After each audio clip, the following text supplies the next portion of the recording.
বাংলাদেশ দখল করা এত সহজ ভারতের অন্যদিকে দখল হয়ে যাচ্ছে, ওইদিকে পাকিস্তান ভুটা দিতেছে, ওইদিকে চীন ভুটা দিতেছে, নিরীহ বাংলাদেশি মানুষদেরকে হত্যা করা হয়। আপনারা দেখেছেন ঢাকা থেকে আমরা এই সীমান্ত হত্যার বিরুদ্ধে মশাল মিছিল, বিক্ষোভ মিছিল, ইন্ডিয়ান হাই কমিশন ঘেরাও থেকে শুরু করে ভারতীয় আগ্রাসনের বিরুদ্ধে সবসময় সোচ্চার আওয়াজ তুলেছি। আমাদের এক ভাই বলেছে যে ওই যে ওপারের কিছু উগ্র, আমি বলবো যে সাম্প্রদায়িক গোষ্ঠী যারা ধর্মের নামে রাজনীতি করে একটা সংঘাত সৃষ্টি করতে চায়, পশ্চিমবঙ্গের কিছু লোকেরা দেখবেন কিছু হয়নি, মুসলমানদের নিয়ে গালি, কিংবা এইখানে তারা ঢুকবে, এইখানে তারা দখল করবে, এই ধরনের উস্কানিমূলক কথাবার্তা বলে যে শুভেন্দু অধিকারী সহ যে বিজেপির কিছু লোকজন এই তারা বাংলাদেশ দখলের কথা বলে। বাংলাদেশ দখল করা এত সহজ ভারতের অন্যদিকে দখল হয়ে যাচ্ছে, ওইদিকে পাকিস্তান ভুটা দিতেছে, ওইদিকে চীন ভুটা দিতেছে।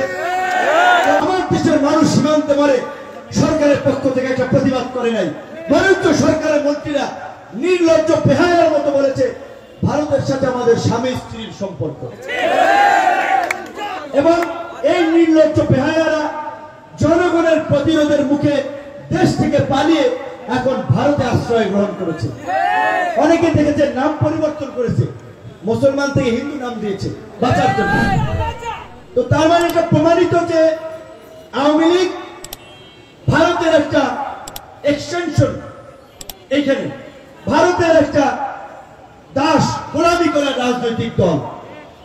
এই জুলাইয়ের গণ অভ্যুত্থানে শুধুমাত্র আওয়ামী ফ্যাসিবাদের পতন ঘটায় এই দেশের জনগণ, এই দেশের বীর ছাত্র জনতা, এই দেশে ভারতীয় আগ্রাসন এবং আধিপত্যবাদকে উচ্ছেদ করেছে এই আওয়ামী লীগকে পতনের মাধ্যমে। কাজী এইখানে আমাদের অবস্থান পরিষ্কার, এই 24-এর গণ অভ্যুত্থান পরবর্তী বাংলাদেশে আওয়ামী লীগের ঠিকানা হবে না।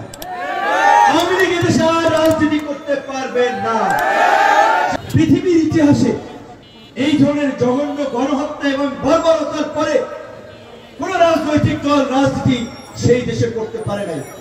গতকালকেও ঢাকার মোহাম্মদপুরে এই গণহত্যার বিচার এবং আওয়ামী লীগ নিষিদ্ধের দাবিতে গণ অধিকার পরিষদের প্রোগ্রাম ছিল, তার পরবর্তী মিছিল হয়েছে।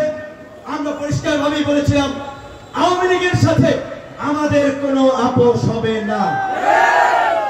রাজনৈতিক দলগুলোকে ভুলে গেলে চলবে না।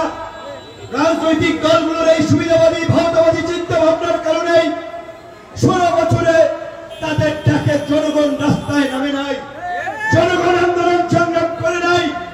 এই ছাত্র জনতা তরুণদেরকে বিশ্বাস করে বাংলাদেশকে নতুন ভাবে বিনির্মাণ করার জন্যই বুক পেতে বুক চেতিয়ে লড়াই করেছে।